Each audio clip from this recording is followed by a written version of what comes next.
Hello everyone, welcome to learner B extra. I am Shivani Chauhan. इस video में हम लोग देखेंगे क्लास 9th आपकी जो साइंस की बुक है इसका why do we fall ill. ठीक है, ये अब लास्ट पार्ट है, चैप्टर कंप्लीट हो जाएगा यहाँ पर। ठीक है, तो आपके अब काफ़ी सारे चैप्टर्स कंप्लीट हो चुके हैं। प्लेलिस्ट में मैं आप लोग को कमेंट बॉक्स में ना प्लेलिस्ट प्रोवाइड कर दूँगी, जो जो चैप्टर्स हमारे हो रखे हैं वो सब मिल जाएंगे। और लर्नर बी जो हमारा दूसरा चैनल है वहाँ पर आपको SST, ठीक है, इंग्लिश मिल जाएगी, वहाँ पर आपको हिंदी मिल जाएगी, तो वहाँ पर जा कर के देख सकते हैं। जैसे ही साइंस कंप्लीट होगी उसके बाद फिर हम लोग मैथ्स पे फोकस करना शुरू कर देंगे यहाँ पर। ठीक है, अब प्रिंसिपल ऑफ ट्रीटमेंट क्या है कि मतलब जैसे कि बीमारियां अगर हो जाती हैं तो उसको हम लोग ठीक कैसे करें। भाई एक बार हो गई, अब हम उसको ठीक कैसे कर सकते हैं। तो what are the steps taken by your family when you fall sick. अगर आप बीमार पड़ जाते हैं तो आपकी फैमिली क्या करती है। क्या आप लोगों ने कभी सोचा है कि आप लोग जैसे कि सो जाते हैं तो सोने के थोड़ी देर बाद आप लोगों को ठीक कैसे फील होने लगता है, और जो आपको ट्रीटमेंट होता है आपका ठीक करने के लिए उसमें दवाइयाँ क्यों लेनी पड़ती हैं। ये सारी की सारी चीज़ें हम लोग सोचते हैं। और अभी तक इस चैप्टर में हमने जो पढ़ा है उसके हिसाब से इट वुड अपीयर, हमें लगेगा कि दो तरीके होते हैं जिससे इन्फेक्शियस डिसीज़ मतलब जो बीमारियां होती हैं उनको ठीक किया जा सकता है। एक तो ये है कि बीमारी के असर को कम कर दो, ठीक है, और दूसरा ये है कि जिस चीज़ से बीमारी हो रही है उस चीज़ को ख़त्म कर दो, या तो असर कम कर दो। असर कैसे कम होता है, दवाई लेकर के। ख़त्म कैसे कर सकते हैं आप, मान लीजिए वायरस ख़त्म करना है, बैक्टीरिया, वो भी आप दवाई लेकर के या फिर इम्यूनिटी बूस्ट करके, है ना। तो देखते हैं क्या क्या बता रखा है। For the first we can provide treatment that will reduce the symptoms. तो हम लोग ट्रीटमेंट प्रोवाइड करेंगे, दवाइयाँ लेंगे जिससे कि सिम्टम्स जो आ रहे हैं, सपोज करिए पेट में प्रॉब्लम हो गई है, इंटेस्टाइन में, तो पेट दर्द हो रहा है हमारा, है, तो दवाई लेकर के ठीक कर सकते हैं। सिम्टम्स जैसे कि इन्फ्लेमेशन का मतलब होता है जैसे कि आपके किसी बॉडी पार्ट में अगर कुछ दिक्कत होती है तो वहाँ पे पेन होने लगता है, या फिर इचिंग या फिर स्वेलिंग होने लगती है, तो वही इन्फ्लेमेशन कहते हैं उस चीज़ को। एग्ज़ाम्पल के लिए हम लोग मेडिसिन लेते हैं बुखार को कम करने के लिए या फिर लूज़ मोशंस को ठीक करने के लिए, और हम लोगों को बोला जाता है कि हम लोग बेड रेस्ट लें। जब हम लोग रेस्ट लेते हैं ना तो हमारी बॉडी कोई और काम नहीं कर रही है, तो एनर्जी की यूटिलाइजेशन कहीं और नहीं हो रही है, तो जो दवाइयाँ हम लोगों ने ली हुई हैं ना, या फिर हमारी खुद की जो बॉडी होती है वो उस सारी की सारी एनर्जी वहाँ पर टारगेट करती है जहाँ पर जिस ऑर्गन को ठीक करना है। तो इससे क्या होता है कि सारा का सारा फोकस जो होता है बॉडी का, सारी एनर्जी अब बीमारी को ठीक करने में लग जाती है। But this kind of symptom directed treatment by itself will not make the infecting microbe go away and the disease will not be cured. तो सिम्टम डायरेक्टेड मतलब अच्छा ये सर दर्द हो गया तो सर दर्द की दवाई ले लो, हो सकता है इससे चीज़ें ठीक हो जाएं, बट ज़रूरी नहीं है कि सिर्फ सिम्टम्स के हिसाब से ही हम लोग बीमारी का पता लगा सकें। अब how do we kill microbes, ठीक है, तो अब बीमारी का पता नहीं तो टेस्टिंग वगैरह होती है, फिर हम लोग उस माइक्रोब को ख़त्म करने की कोशिश करेंगे। एक तरीका है इसका कि हम लोग मेडिसिन का इस्तेमाल करें। हम लोगों ने देखा है पहले ही चैप्टर में कि माइक्रोब्स को हम अलग अलग कैटेगरीज़ में डिवाइड कर सकते हैं। जैसे कि माइक्रोब्स का क्या क्या होते हैं, वायरस हो गया, बैक्टीरिया, फंगी, प्रोटोजोआ, ये सारे के सारे क्या हैं, ये सारे के सारे माइक्रोब्स हैं। तो ये सारे each of these groups of microorganisms will have some essential biochemical life process which is peculiar to that group. तो जितने भी होते हैं ना, वायरस हो गया, बैक्टीरिया हो गया, इनमें अपने आप में भी एक लाइफ फॉर्म चल रहा होता है, अपने आप में भी इनकी ज़िंदगी होती है, जिस तरीके से काम कर रहे होते हैं, हमारी बॉडी पे इफ़ेक्ट डाल रहे होते हैं, सब अलग अलग तरीके से इफ़ेक्ट डालते हैं, तो सबकी दवाइयाँ भी अलग अलग होती हैं। जैसे वायरस की दवाई अलग होगी, बैक्टीरिया की दवाई अलग होगी, प्रोटोजोआ, फंगी, सबकी दवाइयाँ क्या होती हैं, अलग अलग होती हैं। These processes may be pathways for the synthesis of new substance और रेस्पिरेशन, ठीक है। तो अलग अलग तरह से अटैक करते हैं बॉडी पर, और अलग अलग जगह पर इनका फिर ट्रीटमेंट होगा उसी तरीके से।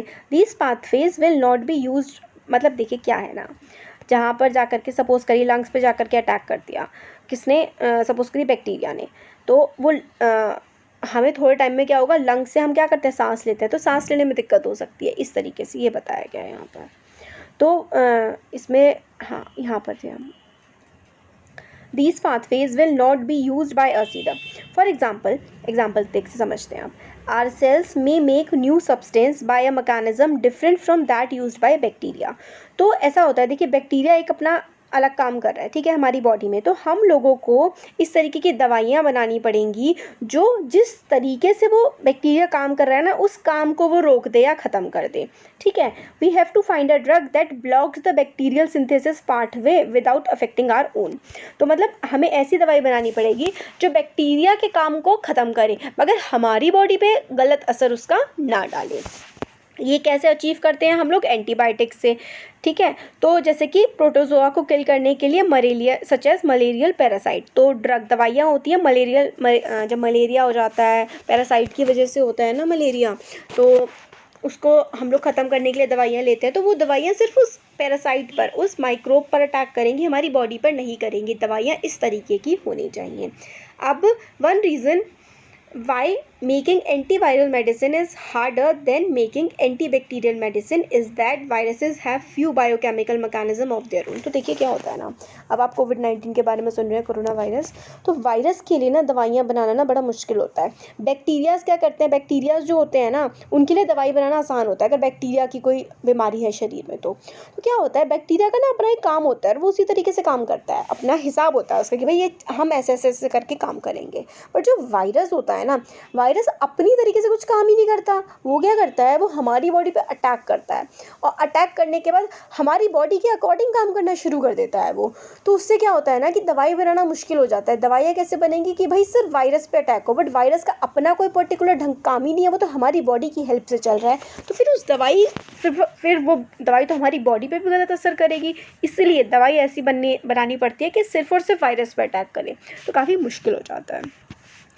इसलिए ना एंटीवायरल दवाइयाँ बनाना काफ़ी मुश्किल होता है as compare to antibacterial. Anti का मतलब होता है वायरस को मारने के लिए, वायरल बैक्टीरिया को मारने के लिए एंटीबैक्टीरियल, ठीक है।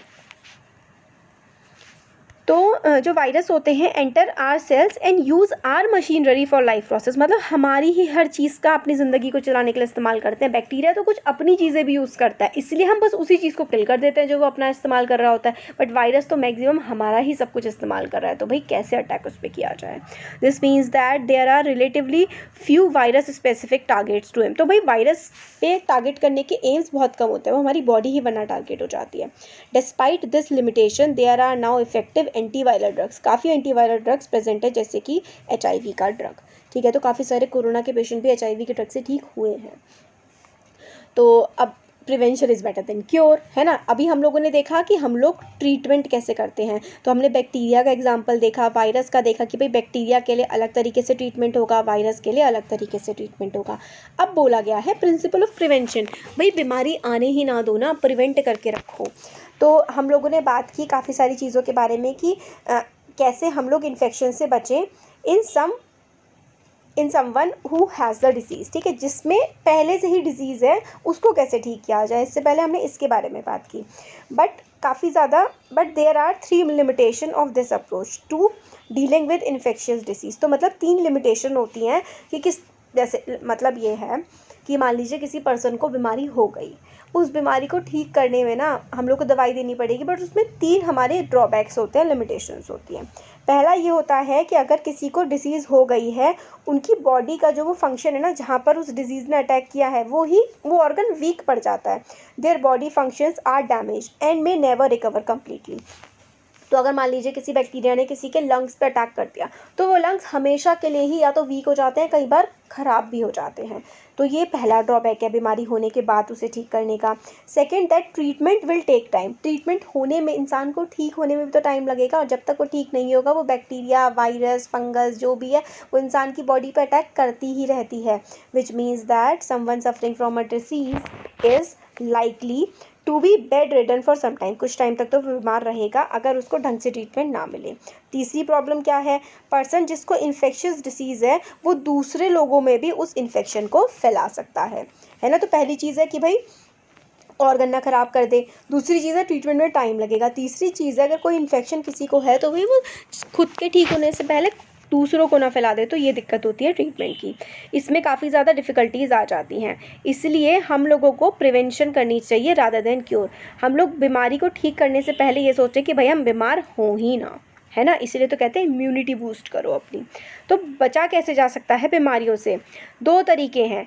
1, one general and one specific to each disease, मतलब कैसे बचा जा सकता है। एक तो जनरल है, ठीक है, और एक पर्टिकुलर है उस डिसीज़ के लिए। General ways of preventing infection mostly relate to preventing exposure. तो हम लोग कैसे बच सकते हैं, जैसे कोविड-19 कोरोना वायरस से हम कैसे बच सकते हैं। आप सोच रहे होंगे बाबा कोरोना वायरस का एग्जाम्पल, यार आजकल यही सब चल रहा है तो है ना, इससे बचने के लिए आप कैसे बच सकते हैं। आप मास्क का यूज़ करिए, आप सैनिटाइज़र्स का, जब बाहर जाते हैं तो कोई चीज़ टच करें सैनिटाइज़र का यूज़ करिए, घर में आते हैं हैंड वॉश करिए अपने अच्छे से, मुंह अच्छे से धोइए, अपनी हाइजीन का ख्याल रखिए, मास्क ज़रूर लगाइए पब्लिक प्लेस में जब जा रहे हैं। तो यही तो प्रिवेंशन होता है ना। तो आप खुद को प्रिवेंट कर पा रहे हैं, बीमारी को लगने से बचा पा रहे हैं। तो इन्फेक्शियस माइक्रोब से आप दूर रहिए। If we look at the means of their spreading, अगर हम किस तरीके से वो स्प्रेड होते हैं तो हम लोगों को कुछ आंसर मिलते हैं, जैसे कि एयरबॉर्न। एयरबॉर्न मतलब हवा से फैलने वाली बीमारियां होती हैं। एयरबॉर्न जो माइक्रोब्स होते हैं उनसे हम लोग कैसे बच सकते हैं कि हम लोग ऐसी जगहों पर ना जाएं या बहुत ज़्यादा भीड़ भाड़ के इलाके में ना रहें। वाटरबॉर्न, पानी की से होने वाली बीमारियों से हम कैसे बच सकते हैं कि हम लोग साफ़ पानी पिएँ। और जो this can be done by treating the water to kill any microbial contamination, मतलब वाटर का ट्रीटमेंट करो क्लोरीन से या फिर प्यूरीफायर से, उसको ट्रीट करने के बाद, उसको साफ़ करने के बाद ही पिया जाए और फिर उबाल के उसको पिया जाए। Vector borne disease, vector borne का मतलब जो मक्खी मच्छरों से होती हैं, उससे कैसे प्रोवाइड सही कर सकते हैं भाई, साफ़ सफाई रखिए अपने आसपास, पानी नहीं भरने दीजिए जगह जगह पर, तो उससे मच्छर नहीं फैलते हैं। मॉस्किटो को ब्रीड मत होने दीजिए, उसको बढ़ने मत दीजिए। कूड़ा कचरा इधर उधर मत फेंकिए, तो उससे क्या होता है, मॉस्किटो नहीं ब्रीड होंगे तो जो है वेक्टर बॉर्न, ये मच्छर मक्खी से होने वाली बीमारियां नहीं फैलेंगी। इसके अलावा हम लोग इन्फेक्शियस डिसीज़ को कैसे प्रिवेंट कर सकते हैं, to the issue that environment को साफ रखें, है ना। To appreciate those principle let us ask a question we have not looked so far, ठीक है। जैसे कि normally we are faced with infections every day, normally infection हो जाता है, जैसे कि क्लास में किसी एक बच्चे को हुआ है अगर खांसी जुकाम, तो उसके साथ जो बैठा है उसको भी हो सकता है, और फिर ऐसे ऐसे करके फैलता रहता है। But all of them do not actually suffer from disease, but ज़रूरी नहीं है कि क्लास में एक बच्चे को हुआ है तो उसके साथ वाले को हो ही जाए, नहीं होगा इसका मतलब इसका इम्यून सिस्टम स्ट्रॉन्ग है। तो this is because immune system of our body is normally fighting off microbes, मतलब हमारी बॉडी अगर हेल्दी है, हमारी बॉडी का इम्यून सिस्टम स्ट्रॉन्ग है ना, तो बीमारियों से हमारी बॉडी वैसे ही लड़ लेती है। अगर हमारे सेल्स जो हैं वो स्पेशलाइज हैं किल करने के लिए माइक्रोब्स को, ठीक है, तो हम लोग वैसे भी ठीक रहेंगे। These cells go into action each time infecting microbes enter the body. तो अगर हमारी इम्यून सिस्टम अच्छा है और अगर हमारी बॉडी में कोई वायरस, बैक्टीरिया, फंगस ये सब एंटर करते हैं ना, तो हमारी बॉडी उसे खुद ही किल कर देगी। और if they are successful we do not actually come down with any disease, ठीक है। अगर हमारी बॉडी ने अच्छे से लड़ लिया तो चाहे हमारे आसपास माइक्रोब्स हो, हमें डिजीज़ नहीं होगी। इम्यून सेल्स जो हैं वो पहले ही किल कर देंगे उनको, ताकि उससे पहले कि बैक्टीरिया, फंगस, वायरस वगैरह हमारी बॉडी पर पनपें या बढ़ें, इससे पहले हमारी बॉडी का इम्यून सिस्टम उनको ख़त्म कर देगा, अगर हमारी इम्यूनिटी स्ट्रॉन्ग है तो, ठीक है। एज वी नोटिस्ड, हमने जैसे पहले भी पढ़ा है, if number of infecting microbes is control, मतलब देखिए क्या है, हमारी बॉडी में एक दो माइक्रोब्स एंटर हुए हैं, हमारी बॉडी उससे लड़ लेगी। बट आप सोचिए 100-200 माइक्रोब्स एंटर कर गए हैं तो हमारी बॉडी उससे लड़ने में सक्षम हो सकता है ना हो। तो कम माइक्रोब्स जैसे ही एंटर करेंगे हमारी बॉडी तुरंत उससे लड़ लेगी और बॉडी में आकर के वो नहीं बढ़ेंगे, अगर हमारा इम्यूनिटी सिस्टम स्ट्रॉन्ग है। अदर वर्ड्स में अगर हम लोग इन्फेक्टेड पर्सन से या किसी इन्फेक्शियस माइक्रोब से कांटेक्ट में भी आ गए हैं ना, तो भी हमारी बॉडी उनसे लड़ लेगी और उनको बढ़ने नहीं देगी बॉडी में, अगर हमारी इम्यूनिटी स्ट्रॉन्ग है तो। So one way of looking at severe infectious disease is that it represent a lack of success of the immunity system.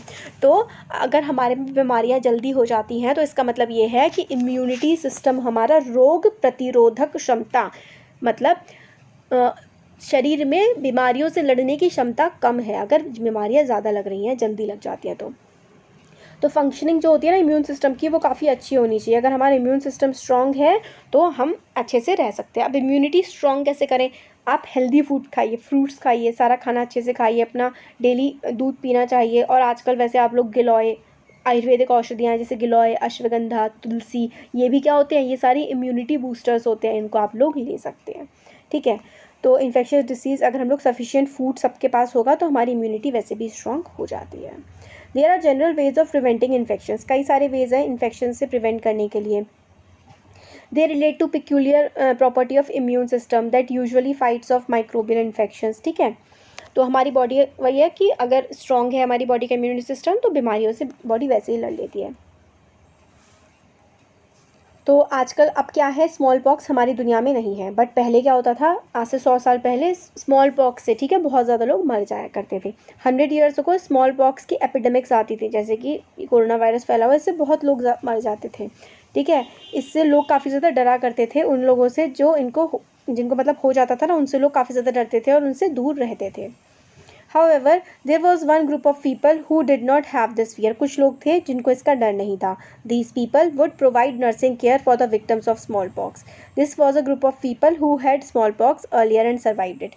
तो smallpox से कौन नहीं डरते थे? जिनको पहले हो रखा होता था और वो उससे बच गए होते थे, क्योंकि एक बार जब हो जाता है ना तो हमारी बॉडी में क्या हो जाता है ना, इम्यूनिटी डेवलप हो जाती है, हमारी बॉडी उस माइक्रोब से लड़ना सीख लेती है, ठीक है। In other words, if you have smallpox once, अगर आपको कभी स्मॉल पॉक्स हुआ है तो काफ़ी कम चांस है कि आपको वो दोबारा होगा, ठीक है। So having the disease once was a means of preventing subsequent attack of the same disease. तो एक बार डिजीज़ हो गई ना तो दोबारा उससे अटैक से हमारी बॉडी लड़ना सीख लेती है, क्योंकि हमारा इम्यून सिस्टम पहले ही उस इन्फेक्शन से अलर्ट हो जाता है कि भाई पहले हो चुका है, रिस्पॉन्ड कर देता है और उसको ख़त्म कर देता है। अगर बॉडी में एंट्री हो गई, हमारा इम्यून सिस्टम रिस्पॉन्ड करता है बहुत ही ज़्यादा विगर के साथ, खूब तेज़ी से हमारी बॉडी उस माइक्रोब से लड़ती है और उसको ख़त्म कर देती है और इन्फेक्शन दोबारा नहीं हो पाता। यही प्रिंसिपल होता है इम्यूनाइजेशन का, ठीक है। इम्यूनाइजेशन इंडिया में और चाइना में क्या होता था ना कि जिसको जैसे सपोज़ करिए हम लोग क्या करते हैं, जो इम्यूनाइजेशन होता है ना, जो टीके लगते हैं उनमें पता है क्या होता है, उनमें ना जैसे सपोज़ करिए किसी को स्मॉल पॉक्स, किसी को पोलियो का टीका लगा है तो उसमें बहुत ही वीक पोलियो का वायरस हमारी बॉडी में डाल दिया जाता है ताकि हमारी बॉडी उससे लड़ना सीख ले। जब हमारी बॉडी लड़ना सीख लेती है उसके बाद हमें उससे कोई डर नहीं रहता है, ठीक है। तो इसी तरीके से इंडिया में, चाइना में जिसको स्मॉल पॉक्स होता था वो हेल्दी पर्सन को उसकी बॉडी से हल्का सा रगड़वा देते थे ताकि हमारी बॉडी जो है उससे लड़ना सीख जाए।